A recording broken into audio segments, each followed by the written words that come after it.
Basic difference যদি দেখি পার্সোনালিটির ক্ষেত্রে টাইপ এবং ট্রেটে, টাইপ মূলত তার ফিজিক্যাল অ্যাপিয়ারেন্স ফিক্সড একটা ক্যারেক্টারিস্টিকগুলোকে নিয়ে, আর ট্রেড যদি বলা যায় ট্রেডটা কিন্তু কম্পারেটিভলি ট্রেডটা হচ্ছে আমাদের কোয়ান্টিটেটিভ। আচ্ছা, আমি এটাকে একটু সহজভাবে বলি, ট্রেড এবং টাইপের বেসিক জায়গাটা কোন জায়গাটা তোমরা একটু মানে দেখবে বা যে বুঝে রাখবে। তো আমি ট্রেড বলতে গেলে পরে মানে একটি ব্যক্তির মধ্যে একাধিক ট্রেড থাকবে।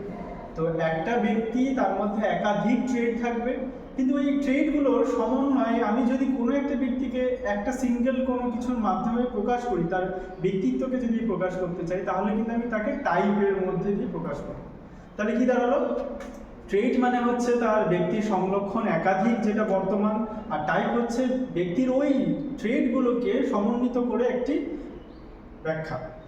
তো এরপর এই জায়গাটা থেকে আমি যদি দেখি বিভিন্ন থিওরিস্ট ছিল টাইপের ক্ষেত্রেও এবং ট্রেটের ক্ষেত্রে। ট্রেটের ক্ষেত্রে যে কটা রয়েছে ফেমাস যেগুলো, আলপোর্টের যদি দেখি সেখানে ট্রেড থিওরিটা, জর্ডান আলপোর্ট। তারপর রয়েছে ক্যাটেলের 16 পার্সোনালিটি ফ্যাক্টর, এবং তারপর রয়েছে আইজ্যাকের 3 ডাইমেনশনাল ট্রেড থিওরি। এটা ট্রেড থিওরির মধ্যে তোমাদের পরীক্ষাতে কিন্তু এই ট্রেড থিওরির মধ্যে যদি দেখো আলপোর্টের এবং ক্যাটেলের এই দুটোর কিন্তু খুব ইম্পর্টেন্স রয়েছে। এছাড়া আরেকটা জায়গা রয়েছে আইজ্যাকে যেটা বলে, যেটাকে আরেকটা নামেও বলে pen model, PEN, pen model. তো এইগুলো গেল। এবার এক্সাম্পলের দিক থেকে যদি দেখি, একটা দেখে নাও ট্রেড এবং টাইপ কোনটাকে বলছে। টাইপ যদি দেখি বলে যে রাহুল ইজ অ্যান ইন্ট্রোভার্ট, এটা ফিক্সড ক্যাটাগরি, ঠিক আছে। কিন্তু এটা ট্রেটের দিক থেকে যদি বলি, Rahul has low sociality but high honesty degree based. এটা কিরকম দাঁড়ালো? যদি দেখি ফিক্সড, অর্থাৎ রাহুল ইজ অ্যান ইন্ট্রোভার্ট, এটা কিন্তু শর্টে বললাম, এটা শর্ট, ইন্ট্রোভার্ট এক্সট্রোভার্ট শর্টে বললাম যে রাহুল হচ্ছে খুব ইন্ট্রোভার্ট টাইপ, চুপচাপ থাকে।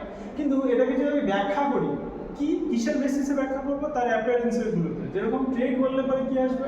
সে সোসাইটির দিক থেকে তাকে অ্যাকসেপ্টেন্সটা কম রয়েছে এবং তার অনেস্টি যেটা সেটা কিন্তু হাই।